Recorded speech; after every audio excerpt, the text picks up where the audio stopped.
is happening, Magnacites? So, our brother Ice Cube has been getting some backlash because of a Trump collaboration.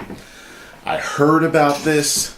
People sent me messages, but I do not know the details whatsoever. So, what I would like to do is look at this CNN interview that Mr. Cube did. I enjoyed his music growing up, and I enjoy his movies too. So he's always been a brother that I really never had a problem with as an entertainer, but like everybody in the entertainment field, a lot of people, I don't know them. I don't know them personally. I just know the persona that I see on television. So let's check this out. Let me see what he has to say. Our next guest is Ice Cube. If you know anything about him, and you probably do, you know he started his career rapping in defiance about police presence and the realities of inner city life. And he got political with his songs as well recently during the Trump administration, most recently in 2018. Here's a taste. Arrest the president. You got the evidence. That is Russian intelligence. Now we see a shift. Now he wants to work with President Trump. Here's what the president had to say most recently about Black Lives Matter. The first time I ever heard of Black Lives Matter, I said, that's such a terrible term because it's such a racist term. It's a term that sows division between blacks and whites and everybody else, and it's a very bad term for blacks. But they were very angry. It's a Marxist organization.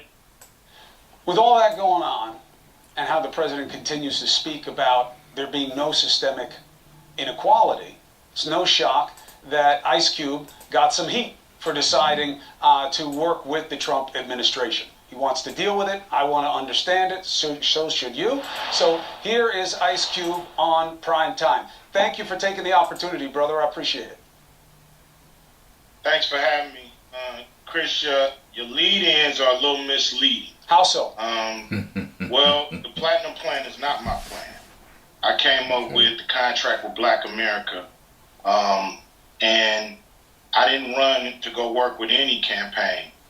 Both campaigns contacted me.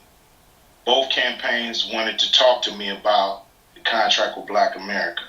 One campaign said, we love what you have, but let's really dig into it after the election.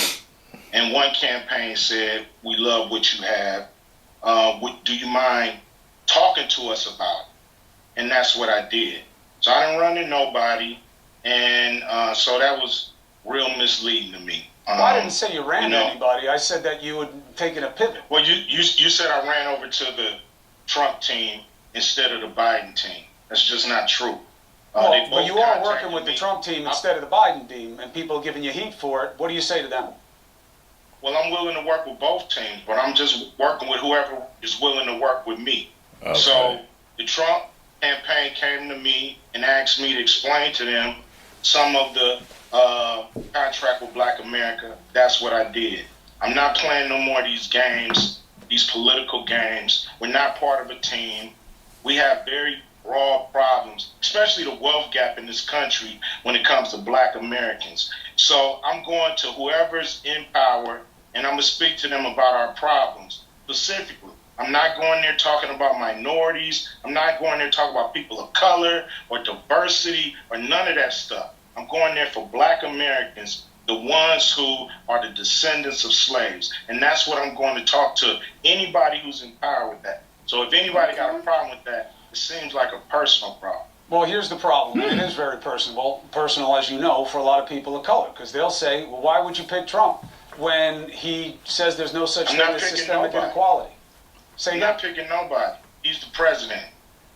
But why do you think he'd want to do something for the community when he says there's no such thing as systemic inequality? I don't know what he want to do. I just know what the man said. I know what he said to the country. I've never met Donald Trump. So I don't know what he's going to do. I just know what he said he was going to do. So both of them have a plan. Both of them say they're going to do something. And who knows what's really going to happen after November 3rd? Nobody knows from each side. We're all hoping that candidates keep their campaign promises. So that's just it. So let's look That's at what it it's this way. about. I think that you're right to be skeptical. Let's start with the Democrats, because even though there is a traditional connection between black voters and the Democrats, you could also say you've been let down or forgotten by Democrats in a lot of situations that would have mattered. Then you say, all right, so then what makes one side better than the other? That's where you get in trouble, which is, do you really think that Donald Trump can be trusted as much as you could trust Joe Biden? I don't think I'm not trusting any of them. I'm just going by action. That's all I'm going by. I'm not going by words. I'm not going by rhetoric. Not going by media trust spin. none of them. Not going by none of that. You know, I'm not on nobody's team. I'm not on Team Blue. Not on Team Red. So then I have that wrong. I'm an independent person, and I believe that's what black people need to do, is become independent, and we need to get something for our vote. You know, that may not happen, but it's gonna happen. It's gotta happen. Interesting. It's got to happen. Nothing changes if nothing changes. Look, if I had brought you here to fight with you, you would have known it. What I'm saying is, I think I did get it wrong, and I want to make sure I get it right. So saying you're working with the Trump team is wrong. What you did was, when they asked to talk to you about it, you said yes. If Biden had asked to talk to you about it now, you would have gone to them the same way. It's not about you choosing anything. It's you working with everybody who's got a chance of doing anything. I'm working with whoever's in power.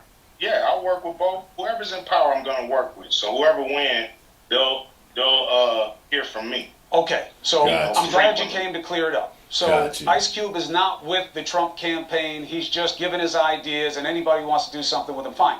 Do you believe they are doing anything with your ideas?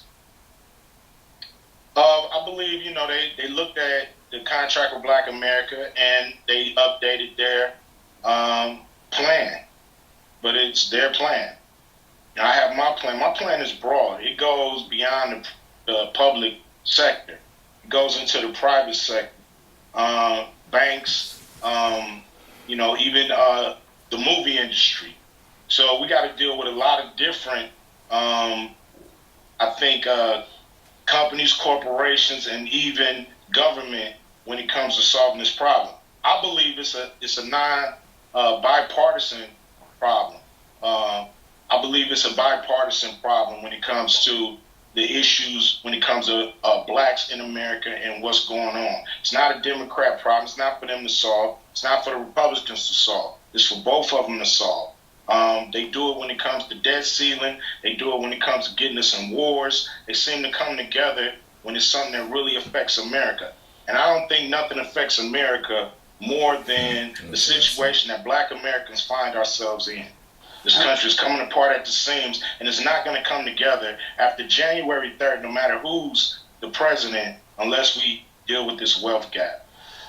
You have the economics. All of it extends from poverty, which is an extension of opportunity, which is an extension of a system that doesn't give equal opportunity, and you see it everywhere. Hiring, education, finance, all of it. So acutely, we've been looking at what happens when policing goes wrong in communities. It doesn't give you concern that the president has handled police violence the way he has in terms of his commitment to work on any of the issues that you think are important?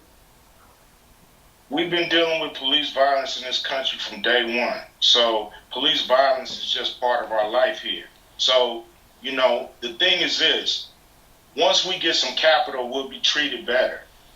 This is a capitalistic society. True. And if you ain't got no money, you see how people get treated on the streets when they ain't got no money. Not just money, wealth. Wealth. You got to be able to build up wealth within the community. Yeah, you know, to put it in greater terms. But, you know, at the bottom line is, you know, dollars bring dignity. And so everybody in America knows that. When you got a little more money, they treat you a little better. So we need to close this wealth gap. True. You know, you got whether it's right people, or wrong, it's true. Families making $120,000 or worth $120,000, and you got black families worth $200. This just it's just an enormous wealth gap that keeps growing. It's not getting smaller due to research, and you'll see this is the problem in America. It's because black people have no capital. We own half of a point when it comes to all the wealth in America. Half of a point. 13.5% people living off half of a point. We cannot survive in America another 100 years living like this. The issue is real. The problem is properly identified. They do have access to capital of about $500 billion, but it doesn't say that it would be earmarked within the Trump plan for communities of color. But we'll see what you can get done, and I make you this promise. Not just because I'm a fan, but the issue matters. As you learn and as you see action and reaction or inaction, you have a place on this show to discuss it. That's a guarantee. I appreciate it, Chris. Yeah, I'll be back to discuss and let you know what I know, what I find out. But I'm gonna give it to you straight up. It's the only way I take it. Side. It doesn't go well any other way on this show. Ice Cube, I wish you the best. Stay healthy. Be well. All right, man. Take it easy. All right. We'll be right back. Cool. I really enjoyed that interview. I know a little bit more about Ice Cube now, and how he thinks. And it's funny, with him talking about the money part of it. I believe I was listening to Tariq Nasheed, and he was talking about how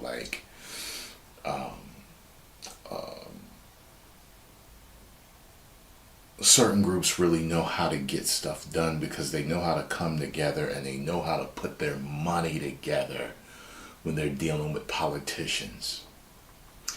Money talks. And it's just like what he was talking about. If black people put their money together and say, look, that's what it seems to always be anyway. Money talks, and it's like if you got the money, certain groups of people can get things done. The organization and the money. You know what I mean? I really don't think Ice Cube said anything wrong. So he wants to speak to the people in power who can get things done for him. Okay. He's the president. He said that. He's the president. That's right. Donald Trump's in power. The other team said something about, we'll see what's up after the election. Right? So if Biden's in power, then we'll talk. I guess that's what they're saying. I'm only speculating. So I'm interested in this and seeing where this goes. I don't got no hate for Ice Cube. And I'm glad he spoke his mind and said what he had to say. I felt like he was being very truthful. I didn't feel like he was hiding anything like that. So I'm down with him. I want to see what happens and what he wants to do about this wealth thing with black people. Specifically, speaking about black person and wealth, I got some investing to do on Monday. Yeah, baby. Stay tuned. Post comments down below. Let me know what you all thought about this. And if you enjoyed my reaction and thoughts, hit the like button, subscribe, and share. 10 million subscribers. Woo!